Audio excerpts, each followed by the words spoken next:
JP Morgan has reacted, of course, to the breaking news from yesterday that we took on the shakeup at the NNPC by President Tinubu, removing the group chief executive officer and dissolving the board, and also the Central Bank of Nigeria revealing its net FX reserves. So they highlighted that. They talked about a bit more market-friendly approach, saying the NNPC shakeup is positive for oil reform, and they maintain a bullish stance on Nigeria as part of their emerging market coverage. Also, in the news, had to make a correction to BOA Foods sugar outputs with respect to the revenues. We made a mistake yesterday saying it was about 400 billion. I think we're looking at the company level. At the group level, it's actually 734 billion. And that's a very important correction to make because of the competition in the sugar space with Dangote Sugar. So just to put it out there, and our analysts did note this yesterday, that BOA Foods revenue finally did overtake Dangote Sugar for 2024, 734 billion to 665. So competition everywhere. And then, over in the banking sector, Fidelity Bank, the FUGAZ versus FUFGAZ debates. Fidelity Bank, of course, very healthy earnings for 2024. We're glad we have Arise Business Analyst Chika Mbonu to chime in on the debates. Well, Chika, good morning to you. Thanks for joining us. Before we get in, I do want, because look, thank you for being able to join us yesterday and not leaving a hole in our broadcasting. Your reaction to what you saw with traffic and everything in Lagos? Let me start, by saying that nobody wants any bridge to collapse in Nigeria. Right. And if the Independence Bridge is weak, it needs to be fixed, it needs to be repaired, it needs to be shored up. And from little engineering I read, I know that that's very important. Yeah. So that needs to be done. It has to be done. But the thing is that, from also my knowledge, things like this are not done anyhow. Right. Now, that bridge, if you understand Lagos properly, is actually the major link between the island, Lagos Island as old island as we know it, yes, and the Victoria Island. So it's a massive bridge. In places where things will work, mark my word, where things will work, a simulation would have been done to get the impact of this closure on the overall Lagos traffic network. Yeah. And because Lagos is already choked up, and that's what would have happened. And this area would have been avoided. Not somebody in the Federal Ministry of Works typing something on an old typewriter and then just closure on the bridge and then coming to apologize a day after. This would have been prevented. And Nigeria is a country that time doesn't matter. You can imagine the amount of GDP that would have lost yesterday. Yeah. Apart from that, human life. What of human life? Yeah. Pregnant women who are rushing to hospital, children who are sick, people with medical emergencies, and so on and so forth. They're rushing to airport, catch a flight. It's just a plethora of, consequences. Yeah. Let's just plan better.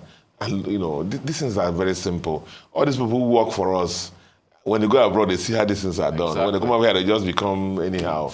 And then the Minister for Works is coming now, the next, it's just all scattered. But it's symptomatic. Yeah.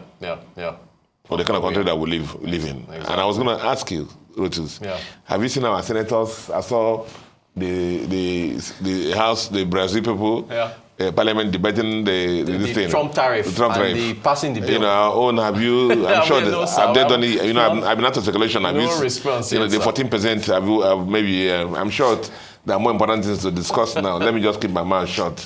Before you will just attack me. Chika is going after the house already. No. But these are very important issues. It is. Thank you for sharing your thoughts there. Chika, you will talk about JP Morgan, yes. See, to belong to the Committee of Nations, you must have certain behavior, certain lifestyle. It's like the story about somebody invited people for a wedding, and then there was somebody, when he came in there, he saw somebody without a wedding garment.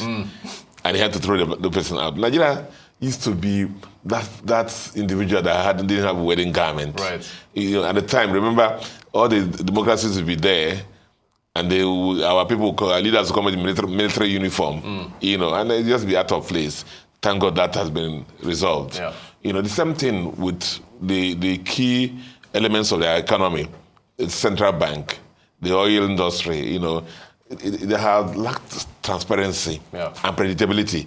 So people like JP Morgan, when they're doing their models, You know, all these people thrive on models. What can happen in 20? They forward plan. Yes. So you're asking yourself, what can happen? What will happen in 2025, 2026, 2027, and 2030? And Nigeria was just a black box for them. You know, but when you have, the kind of transparency that we have in Central Bank of Nigeria now, and what's happening in NNPC, as I spoke about yesterday, optimistically, that as far as the government gives them, let them just eliminate the political issues and let the technocrats at the board level and management level do their work, we'll have a new paradigm, a new direction in our industry. And that's what JP Morgan is speaking onto, that these things are very positive. And so when we go to the Committee of Nations again, we won't be like the person that doesn't have the wedding garment. Right. And this has become more predictable.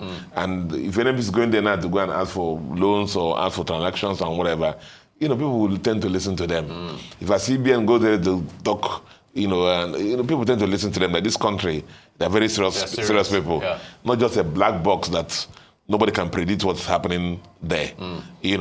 Remember we talked about, we are pro-market, I'm pro-market like you. Of course. We had nothing.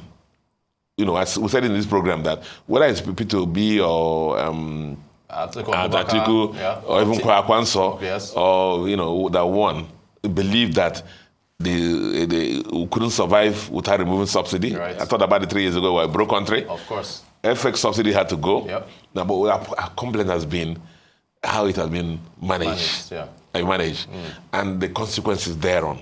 And road is like, I don't, before they tag and say we're doing politics, we're not doing politics here. Of course. The example I give to you, one of the things people are complaining about is the fact that you come to the house and say, oh, we're suffering, let's starve. We'll eat our soup without meat for the next 1 month just to survive. And then we say, okay, no problem, sir, we'll do that, we'll go with you. And then we'll turn around and see your own plate, about 20 pieces of meat, chicken, bokoto, roundabout, junction, everything that is there. Yeah. Those are the kind of things that people complain about. Right. And the lack of transparency. The government says that, one of the things the federal government is saying that the states have got a lot of money in their hands now. Yeah. But what's happening in the states? Exactly. We see here about salaries owed, pension owed. Yep. It's not as if they rose, nothing major has happened in those states. Yeah. And so what are the accountability levels?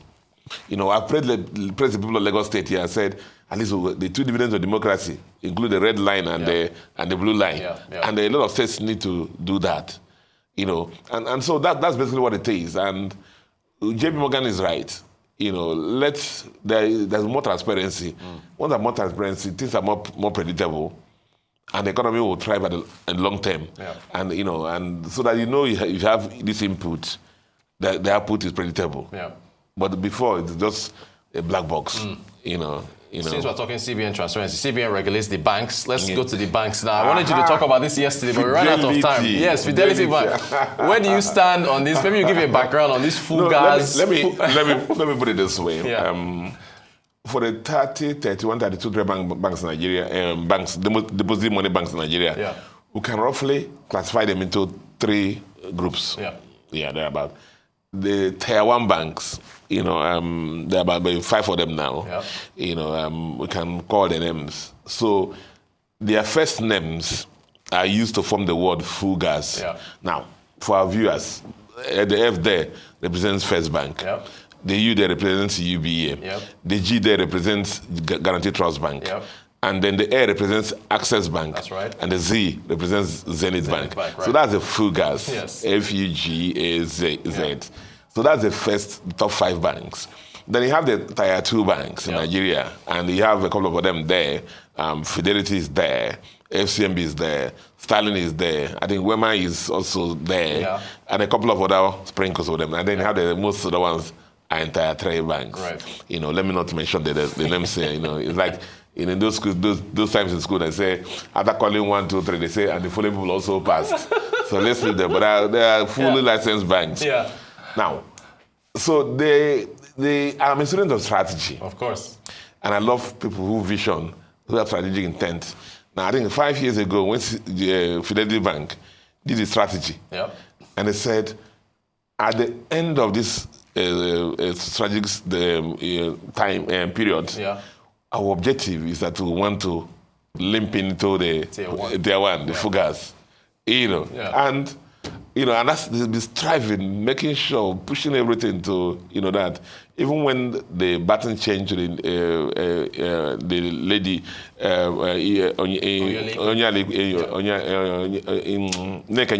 Onyalike, and you will see that it's like she took the baton and just raced and off. just and even if they had any gaps, she just started resting on. And many things have happened in the bank. 2024 has been a very good year for the bank. Yeah. More than 210% growth on PBT year on year. And I think for the figures we have seen so far, that's the number one in the banking industry. Yes. Year on year. Great. Year on year.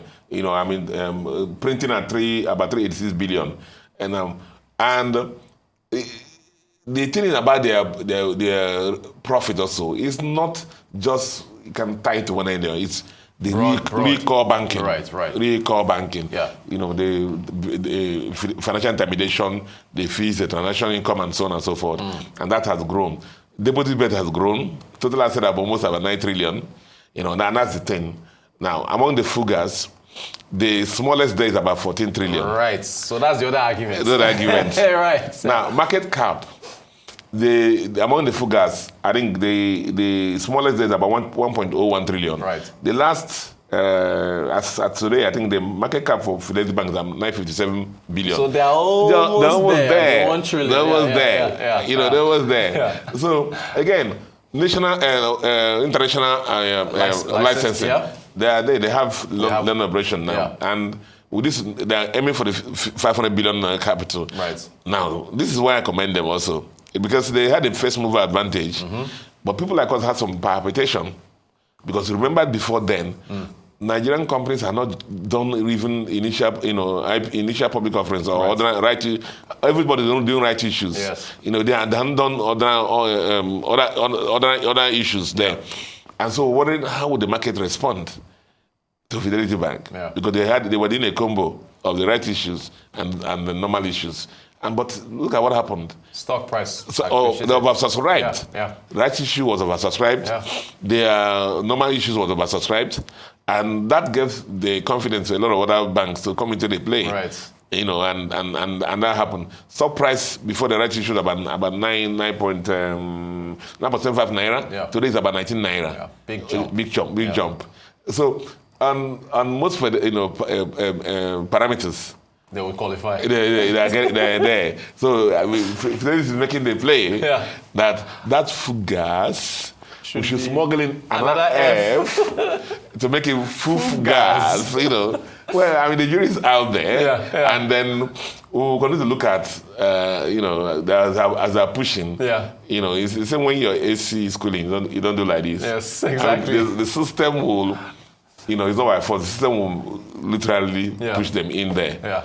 As Madam Iqbal is pushing the frontiers, growing the bank on all fronts, and making more profit, and making the shareholders happy. Yeah, exactly. The shareholders at AGM will say, no, we must be FUFGAZ now. Exactly. Can you imagine? And that's how it will happen. We'll see how it goes. Thank you for the analysis. Thank you. As always, Arise Business Analyst Chika Mbonu. Appreciate your time.